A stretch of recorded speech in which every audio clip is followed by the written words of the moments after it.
தலைவர் super star அரசியலாக நாங்கள் சேலம் மாவட்டத்தில் அனைவரும் சேர்ந்து வருங்கால முதல்வர் எடப்பாடியார் அவர்களுக்கு முழு ஆக்கியிருக்கோம்.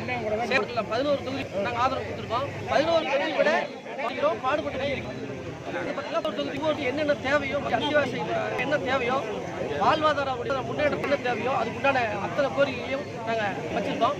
குறிப்பாக பார்த்தீங்கன்னா சேலம் மாவட்டம் பணவட்டுப்பட்டி அது கிட்டத்தட்ட 2000 மேலே இருக்கும். சேலம் மாவட்டத்துக்கு 50 ஆண்டுகளுக்கு முன்னாடி இருந்தே தண்ணீர் அங்கிருந்து தான் வந்தது. இப்போ தான் மேட்டூர் அணையிலேருந்து தண்ணி நம்ம வருது. அதை வந்து தூர்வாரி அதை ஒரு சுற்றுலா தயமாக்கணும். மீண்டும் அங்கே ஏரியா உள்ள பற்றி விவசாய மக்கள் அங்கே வந்து செழிப்பை அந்த இது கோரிக்கை நாங்கள் வச்சுருக்கோம். அதை 100% பண்ணி கொடுக்க சொல்லியிருக்காரு. திருமணி முத்தார் தண்ணி பார்த்தீங்கன்னா எல்லாம் டிச்சு தண்ணி எல்லாம் கலந்து எல்லாம் பக்கத்தில் இருக்கிற அந்த விவசாய இடம்லாம் பூமி தண்ணி எல்லாம் நீரெல்லாம் கெட்டு போச்சு.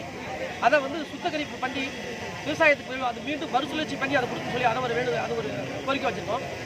ஏற்காட்டுக்கு பார்த்தீங்கன்னா ஏற்காட்டுக்கு வந்து மெயினாக ரோப் கார் கண்டிப்பாக தேவை. ஒரு பாதையினால நிறைய பிரச்சனைகள் வருது. ரோப் கார் பண்ணும்போது இன்னும் மக்களுக்கு வசதியாக இருக்கும். ரோப் கார் வசதி கேட்டிருக்கோம்.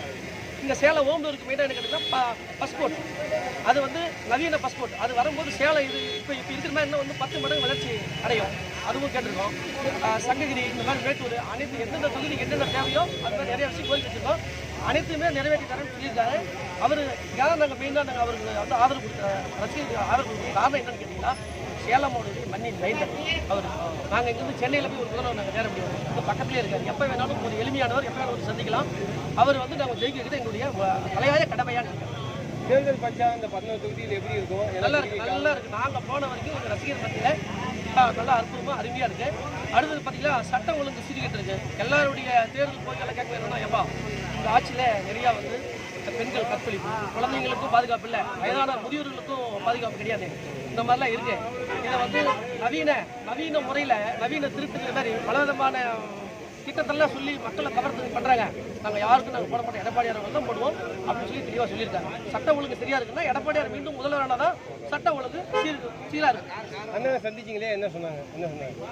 அண்ணன் நான் ஏற்கனவே வந்து சந்தித்தேன். இப்போ எல்லாரும் சேர்ந்து சந்திக்க சொன்னதால எல்லாத்தையும் கூட்டு வந்தேன். அவர் நீங்கள் ஆதரவு கொடுத்து எனக்கு மிக மிக மகிழ்ச்சி. நம்ம சேலத்து மக்களுக்கு நான் என்ன செய்யணுமோ அதை அப்படியே நான் நிறைவேற்றி தரேன்னு சொல்லுவேன். ஓகேண்ணா, நன்றி.